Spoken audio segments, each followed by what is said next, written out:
आप सभी को नमस्कार। मैं हूं दिव्या। ब्राह्मण शिरोमणि की श्रृंखला में आज हम बात करेंगे एक ऐसे कुल दीपक के बारे में जिसका नाम इतिहास ने भारत की आजादी की लड़ाई में उतना नहीं उभारा जितना वो हकदार था।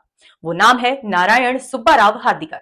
कर्नाटक के धारवाड़ जिले में 7 मई 1889 को एक ब्राह्मण परिवार में जन्मे हार्दिकर बचपन से ही सेवा, अनुशासन और राष्ट्रभक्ति के संस्कार लेकर बड़े हुए।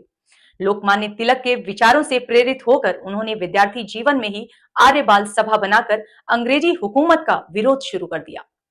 1913 में वे अमेरिका गए, मिशिगन यूनिवर्सिटी से पढ़ाई की और वहां लाला लाजपत राय के साथ इंडियन लीग ऑफ अमेरिका में काम किया।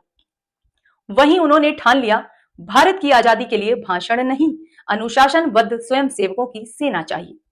भारत लौटकर 1923 में नागपुर के ध्वज सत्याग्रह के बाद उन्होंने बनाया हिंदुस्तान सेवा दल, एक ऐसा संगठन जो राजनीति से ऊपर उठकर देश की सेवा के लिए समर्पित था।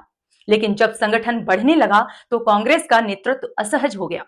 एक ब्राह्मण द्वारा बनाया गया आत्मनिर्भर और राष्ट्रवादी संगठन कांग्रेस को असुविधाजनक लगने लगा। 1931 में कांग्रेस कार्य समिति ने इसका नाम बदलकर कांग्रेस सेवा दल कर दिया। जिस संगठन का जन्म राष्ट्र सेवा के लिए हुआ था उसे कांग्रेस ने अपनी राजनीति की सेवा में झोंक दिया। सेवा दल के प्रारंभिक दौर में डॉक्टर केशव बलिराम हेडगेवार भी जुड़े थे, लेकिन जब उन्होंने देखा कि कांग्रेस संगठन की आत्मा को निगल रही है तो उन्होंने इससे किनारा कर लिया और बाद में राष्ट्रीय स्वयंसेवक संघ आरएसएस की स्थापना की ताकि राष्ट्र सेवा की भावना राजनीति की कैद से मुक्त रह सके। डॉक्टर हार्दिकर कई बार जेल गए, आजादी के बाद राज्यसभा सदस्य बने और पद्म भूषण से सम्मानित भी हुए।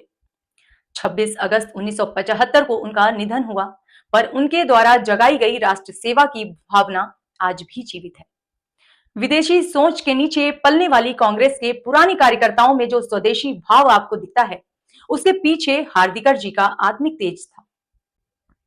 एक ब्राह्मण ने जो संगठन देश के लिए बनाया था, कांग्रेस ने उसे अपने लिए इस्तेमाल कर लिया और यही थी डॉक्टर नारायण सुब्बाराव हार्दिकर की सबसे बड़ी त्रासदी, पर साथ ही उनका सबसे बड़ा गौरव भी।